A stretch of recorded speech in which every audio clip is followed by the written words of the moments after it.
तुम विराट का नाम लिखना चाहती हो, सही?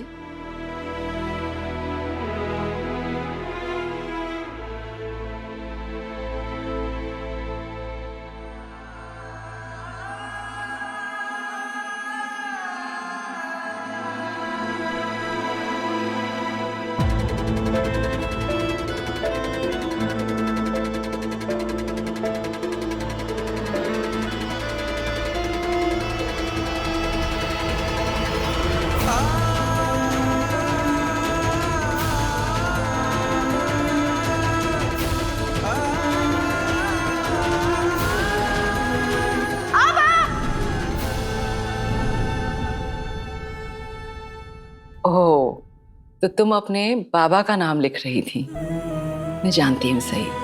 तुम अपने बाबा को आबा बुलाया करती थी, बहुत मिस करती थी ना उन्हें। अच्छा, मुझे एक बात बताओ, वो तुम्हारे आबा ही थे ना जिन्होंने तुम्हारी जिम्मेदारी विराट को सौंपी थी? मुझे एक वादा दो, अब मेरी बेटी सही का ख्याल रखोगे? मैं वादा करता हूँ, मैं सही का ख्याल रखूंगा। और तुम उसी विराट को छोड़ के जा रही थी क्योंकि तुम उससे नाराज थी। तो फिर आज तुम उसी विराट को इस रूम से बाहर क्यों नहीं जाने दे रही थी?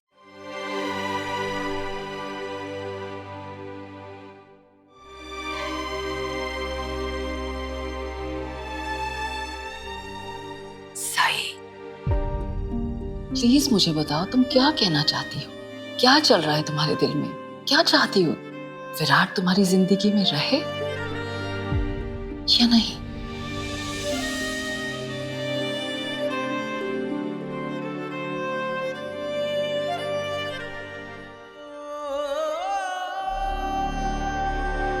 मुझे तुम्हारी उलझन साफ साफ नजर आ रही है। इस वक्त तुम दो अलग अलग इमोशन से जूझ रही हो, लेकिन सही जरूरी नहीं है कि हर उलझन को एकदम से ही सुलझा दिया जाए। It's not necessary.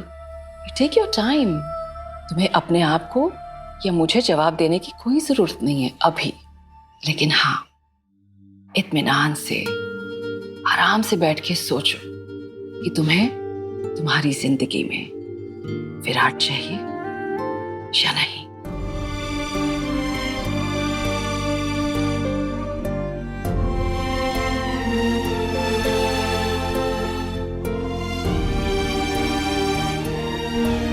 सही, तुम्हें बहुत अकेला महसूस हो रहा है ना?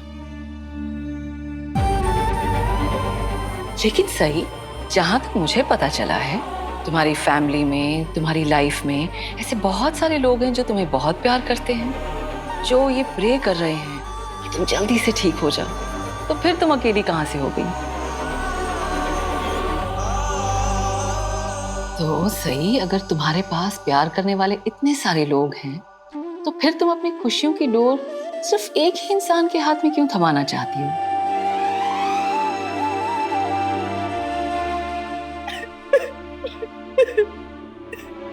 अच्छा, ओके ओके ओके।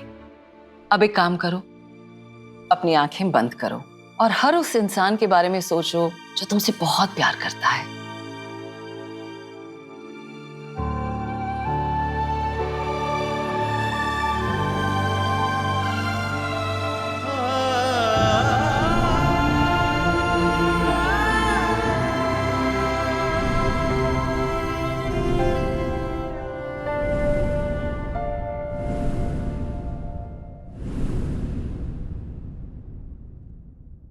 मुझे लगता है तुम्हें तुम्हारे सवाल का जवाब मिल गया।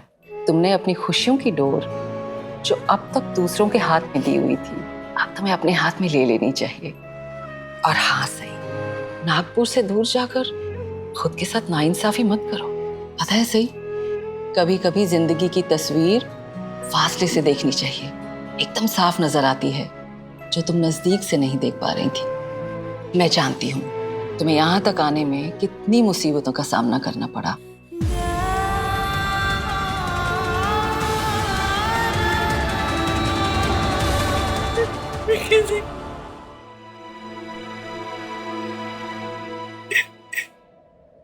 बोलो बोलो बोलो बोलो। मैं कैसे सामना करूं? मैं उन लोगों का कैसे सामना करूं? हाँ सामना हाँ जिनकी वजह जिनसे मेरी जिंदगी में हमेशा हमेशा तकलीफ ही आई है।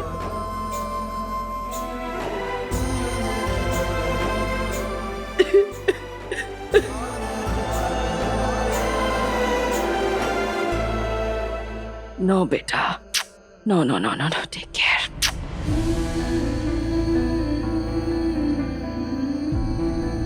That's good. तुम्हें पता है, कभी कभी हम जिन बातों को तकलीफें समझते हैं ना, वो दरअसल में हमारी टूटी हुई उम्मीदें होती हैं, जो कांटों की तरह हमारे दिल में हमेशा चुभती रहती हैं। और ऐसी सिचुएशन को डील करने का सिर्फ एक ही रास्ता होता है, किसी से कोई उम्मीद ही मत रखो। ना किसी से तुम उम्मीद रखोगी और ना ही उसके टूटने का कोई दर्द होगा। सिर्फ एक ही चीज करो, अपने लिए और दूसरों के लिए जो तुम्हें सही लगे, जो सही हो, बस वो ही करो, बिना किसी से कोई उम्मीद रखे हुए। तुम ऐसे करके तो देखो, तुम्हें बहुत अच्छा लगेगा, तुम्हारी जिंदगी बदल जाएगी। सही।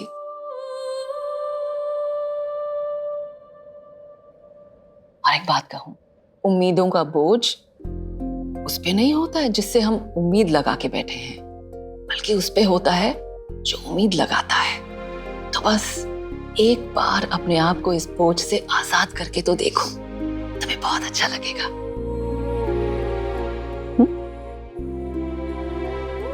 Thank you doctor.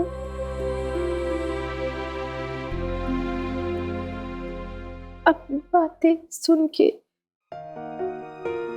मुझे बहुत सारी चीजें समझ आ गई, लेकिन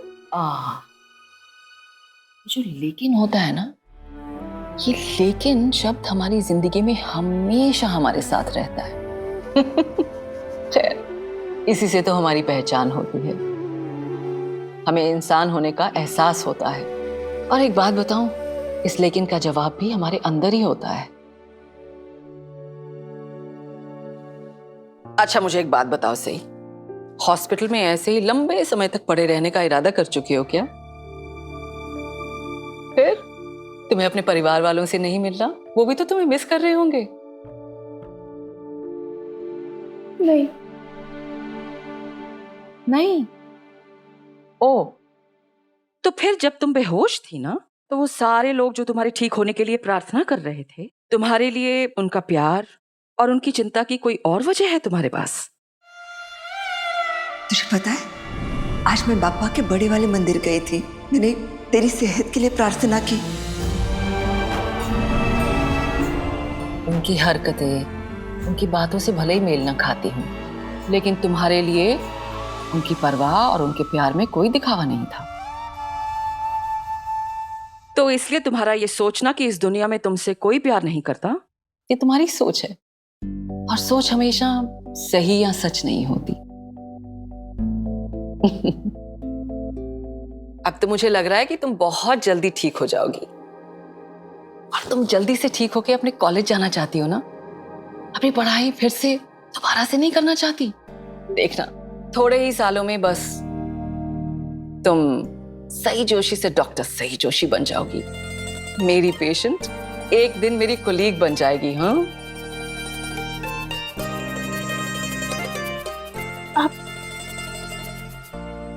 आप बहुत अच्छी हैं डॉक्टर। और तुम बहुत बहादुर लड़की हो सही, जो इस दुनिया को एक बेहतर दुनिया बनाने की काबिलियत रखती हो। तो अगर तुम्हारी इजाजत हो तो क्या मैं तुम्हारे हस्बैंड और डॉक्टर पुलकित को अंदर बुला सकती हूँ? तो तुम्हारी आवाज सुनने के लिए बेसब्री से इंतजार कर रहे हैं। बुलाऊं?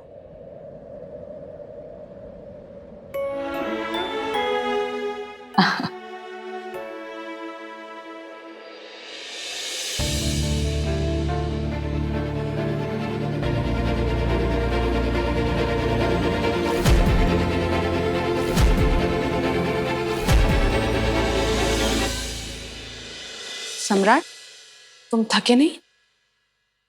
मुझे तुम्हारी थकावट साफ नजर आ रही है। नहीं, ऐसा तो कुछ नहीं है। पता नहीं तुम्हें क्यों लग रहा है। मुझे जो लग रहा है बिल्कुल ठीक लग रहा है सम्राट। तुम्हें सही के लिए जितना करना था वो तुम कर चुके हो, और फिर से अभी सुबह सुबह हॉस्पिटल जाने की कोई जरूरत नहीं है। तुम्हें भी थोड़ा रेस्ट करना चाहिए। अपनी सेहत का भी तो ख्याल रखो। पत्र लिखा तुम्हें अच्छी तरह पता है कि सई मेरी छोटी बहन जैसी है, तो अगर बहन ऐसी हालत में है तो एक भाई को थकान कैसे लग सकती है। मुझे सही से मिलने में कोई प्रॉब्लम नहीं है। तुम्हें भले ही कोई प्रॉब्लम नहीं है सम्राट, लेकिन विराट को है, क्योंकि विराट नहीं चाहता कि उसके अलावा सई के आसपास और कोई भी रहे। तो मैं तो खुद यही कह रहा हूँ कि सई और विराट को एक साथ ज्यादा से ज्यादा वक्त बिताना चाहिए, वो भी इस सिचुएशन में। लेकिन क्या विराट ने बिल्कुल ऐसा ही कहा था कि वो नहीं चाहता कि उसके अलावा सई के आसपास कोई और रहे? बिल्कुल ऐसा ही कहा है सम्राट। तुम्हें क्या लगता है मैं ये सब यूं ही कह रही हूँ अपने इमेजिनेशन से? इनफैक्ट मैं तो तुम्हें ये बात हॉस्पिटल में बताना चाहती थी, लेकिन मुझे कोई सही मौका ही नहीं मिला तुम्हें बताने का। देखो सम्राट, मैं समझ सकती हूँ तुम सही के लिए जो भी कर रहे हो, जो चीज कर रहे हो सब दिल से कर रहे हो, तुम पूरी तरह से सही के ट्रीटमेंट में इन्वॉल्व हो। लेकिन तुम अब ये भूल रहे हो कि सही अब एक शादीशुदा है, विराट उसका पति है, तो वो है ना उसका वहां ख्याल रखने के लिए। और उनके बीच में जो अनबन हुई थी वो भी अब खत्म हो चुकी है। ये जानकर मुझे बहुत खुशी हो रही है पत्र लेखा, लेकिन तुम्हें कैसे पता? क्योंकि जब हम वहां थे तब तो सही कुछ बोल नहीं रही थी। उनकी अनबन खत्म होने की वजह सही नहीं, विराट है। कैसे? क्योंकि विराट को बुरा लग रहा है कि मैं अपनी जिंदगी में आगे बढ़ चुकी हूँ और मैंने अपनी जिंदगी का नया सफर तुम्हारे साथ शुरू किया है। उसे लगता है कि हमारे बीच में अंडरस्टैंडिंग है, तालमेल है। क्या सच में हमारे बीच में ये सब है?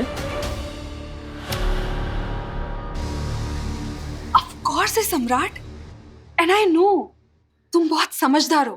तुम जितना मुझे समझते हो ना, उतना इस घर में मुझे कोई नहीं समझता। विराट को ही देख लो, वो आज तक मुझे नहीं समझ पाया। उसे अपने जिंदगी से फुर्सत मिलती तभी मुझे समझता ना। लो आ गया। कौन आ गया? विराट का जिक्र। हमारी हर बात में विराट का बीच में आना जरूरी है ना? बिल्कुल नहीं सम्राट, हमारे बीच विराट तो क्या, वो हमारे आसपास भी नहीं आ सकता। अब मेरी जिंदगी का बस एक ही मकसद है, वो है तुम्हारा नजरिया बदलना, और उस हर इंसान का नजरिया बदलना जो मुझे बेचारी समझता है। मैं उन सबको दिखाना चाहती हूँ कि मैं भी बहुत खुश रह सकती हूँ। कुछ लोग जिस तरह से मेरे साथ बर्ताव करते हैं, मैं तंग आ गई हूँ उन सबसे, और खास तौर पर विराट के बर्ताव से। अब मैं उसकी बदतमीजी और बर्दाश्त नहीं करने वाली। वो जो मेरी बेइज्जती करता है, या उसकी वजह से मेरी जो बेइज्जती हुई है, अब मैं और वो नहीं सहने वाली। लेकिन सम्राट, तुम एक बहुत मैच्योर इंसान हो, और मुझे एक ऐसा ही मैच्योर इंसान की मेरी जिंदगी में जरूरत थी। लेकिन मैं जानती हूँ कि मुझसे गलती हुई है, मैं एक्सेप्ट करती हूँ, लेकिन इस गलती का बोझ मैं पूरी जिंदगी अपने सर पे नहीं उठाना चाहती।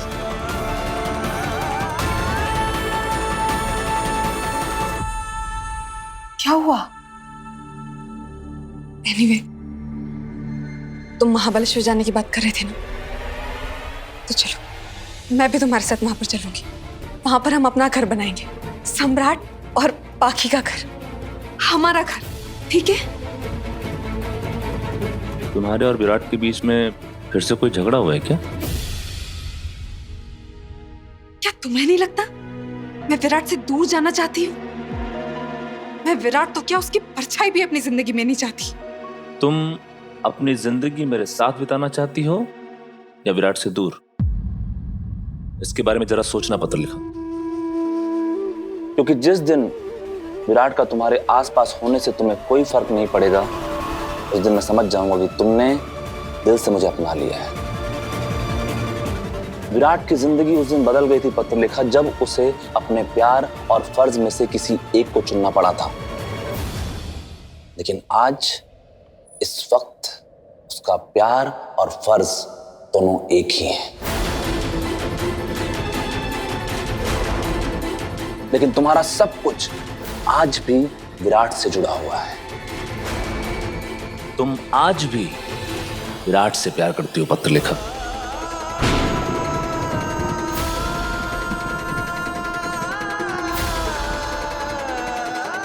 यही तुम्हारी जिंदगी का इकलौता सच है और यही वक्त है इस सच्चाई को एक्सेप्ट कर लेने का।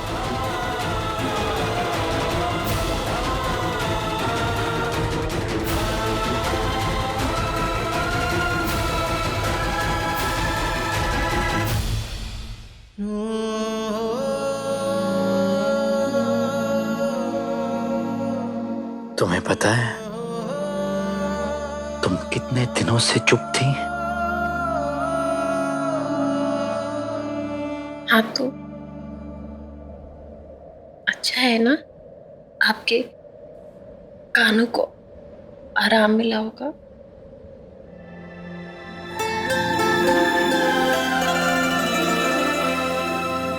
सही, तुमने इतने दिनों बाद बात की है, मैं बहुत खुश हूँ। और देवी तुम्हें इस हाल में देखेगी ना तो वो तो मतलब भूल ही नहीं समाएगी। डॉक्टर अंजलि, आपने ये जो किया है ना, उसके लिए थैंक यू बहुत छोटा शब्द है, लेकिन इसके आगे और क्या कहूं मुझे समझ में नहीं आ रहा है। आपने सही से बात की और आज सही हमसे बात कर रही है।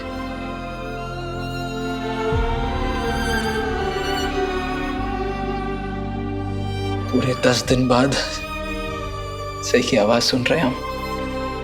Thank you. हाँ डॉक्टर, सच में आपका ये एहसान हम लोग जिंदगी भर नहीं भूलेंगे डॉक्टर। अरे ये आप क्या कह रही हैं? मैंने किसी के ऊपर कोई एहसान नहीं किया है। मैंने तो सिर्फ अपना काम किया है, इसलिए मुझे थैंक्स कहने की कोई जरूरत नहीं है। इनफैक्ट थैंक्स तो मुझे डॉक्टर पुलकित का करना चाहिए, जो मुझे सही जैसी इतनी प्यारी लड़की से मिलवाया।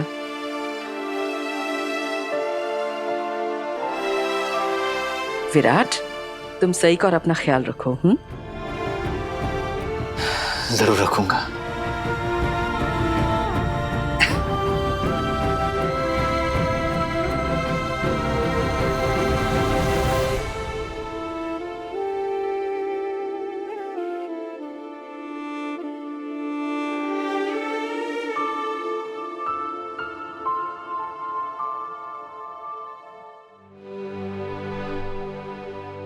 सही, अब तो मुझे साइलेंट ट्रीटमेंट नहीं दोगी ना?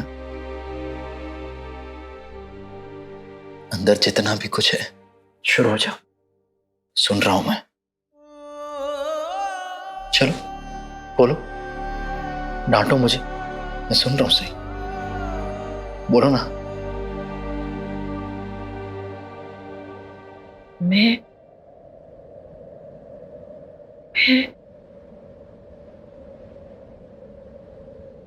आपको ऐसा क्या ही नया बोल दूंगी रात साहब।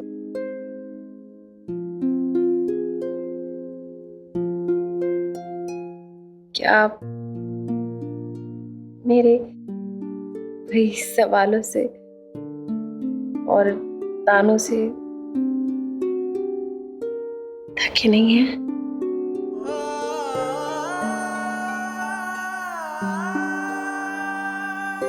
तुम्हारी वही वही बातें सुनकर मुझे आज ऐसा लगेगा मानो जैसे मेरे कानों में कोई सॉफ्ट सा स्वीट सा म्यूजिक बज रहा हो।